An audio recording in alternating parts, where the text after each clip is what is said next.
This recording process was completely different than the album, mainly because we were doing everything ourselves. We get to go on our time schedule and do things the way we wanted to. We'd never done this, a whole project like this to this extent before. We learned a whole lot from our other previous recording sessions, like what exactly has to be mics and where the mics have to go. We got to sit down and really like fine-tune the sound of absolutely everything so that we got it to where we liked it, and to make it sound kind of the best that we felt we could get out of it. Setup for it was pretty quick. Making sure that the drum set itself sounded decent. That was where the challenging part came in. We spent 2 nights dialing in the tone of every drum, putting the mics on. Most of the toms and the cymbals and everything sounded great, but we had a bit of trouble with the snare drum. It had like its own natural high whine, so we had to try to figure out a way of how to get rid of that without losing any volume. Volume is when we need something to have a lot more volume to it, but we also need it to sound more beefy. It's not just more volume, it's passion. Like, it's got to have more girth to it. It's got to sound almost bassy. Huge amount of balls. We need you to really push it, to really emphasize, and we also need it to sound good, not shitty. For Andy setting up his bass stuff, took a night. I felt like I had a little more control over the tone this time. We spent a lot more time dialing in each little thing. Putting some mics on his cab, getting a nice direct signal, figuring out how to get the best tone. And I think we were really happy with what came out. With Jonas, he wanted like a different setup almost for every single song. That was a little bit of an ordeal, but I think we got some great tones out of it. We used a few different amplifiers. We ended up using a lot of different types of equipment for me personally. This old Mark IV amplifier. We ended up settling that as my main tone. There's this crazy effect using a Chaos Pad, which is a DJ tool. And so it's going ga ga ga ga ga ga ga ga. It's something that East is East has never done. We've never brought any kind of an electronic influence. I did a lot of my stuff on my own. I can just mess around and experiment with ideas and see what works.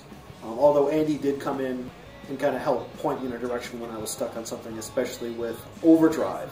I was having a lot of trouble with a part, and we spent like 2 hours on this one thing.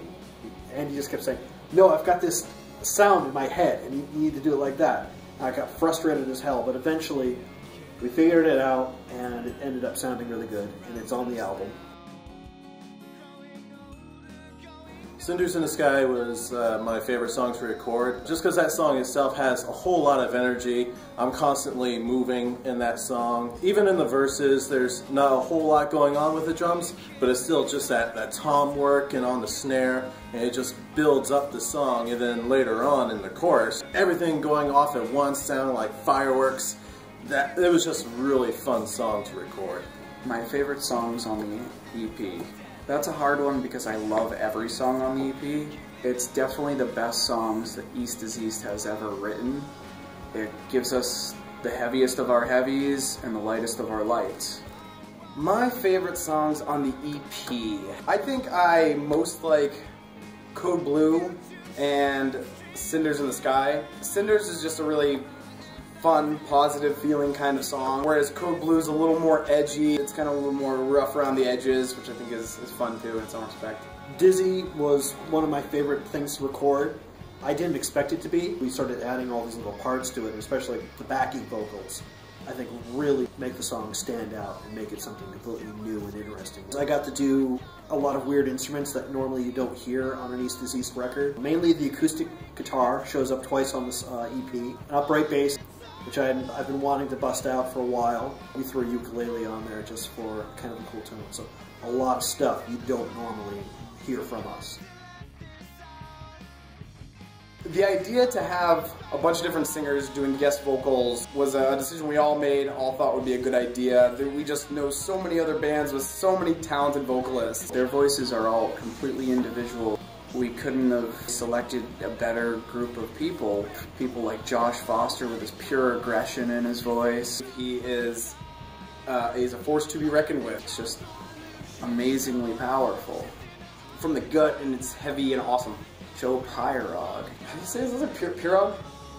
Huron. Joe Might. For Code Blue, we brought in Joe Might. His voice is a very precise Scud missile. He has a very aggressive tone, and that song is very aggressive bass-wise, and so it just seemed like a good fit. And there's Alex's wife. I can't say anything about Alex's wife because he'd kick my ass. Working with Jessica Bond, what she came out with was amazing. I am always striving to try and get a song that has a female vocalist because they're awesome. So then there's Tyler.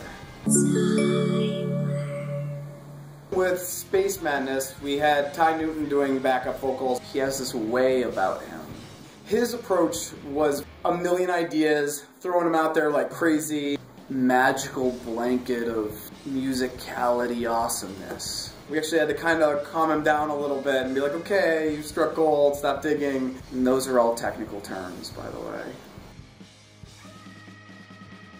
I would say the shining moment for me on the EP was making sure that all the little drum rolls and little tricks that I do really came out. For me, every moment of the EP is an amazing moment. Some of the shining moments for me, I get to add in a lot of really cool little parts that I don't normally play. Probably my favorite guitar thing that I added was in I'd Like to Know. I was able to do a slide guitar part, which I've also, something else I've never done on a record before. There is not one single moment that is not breathtaking. Are you saying that my answers are not realistic? I like everything that I did on the album. I think I am most surprised and most proud of what happened when we recorded I'd Like to Know. I think we got something really excellent with that song. You can really feel the passion. The first time I heard that song, just with the lyrics and the guitar, I was already sold. It starts off as this extremely bare, dry folk song. When the slide guitar comes in on those choruses of that, to me it just sounds explosive. The dynamic crescendo is second to none. I just love the climax. It just starts quiet and just keeps building up and up and up, and it's a beautiful thing. This album's gonna be really good. This EP is gonna be very good, and everyone should get it, because we're gonna be giving it away for free. It was an amalgamation of awesome. And I gotta say, I'm really proud with how everyone kind of handled themselves on this project. A lot of coming together for the common good, I think. Everyone really put a lot of work and make this the best that it could be.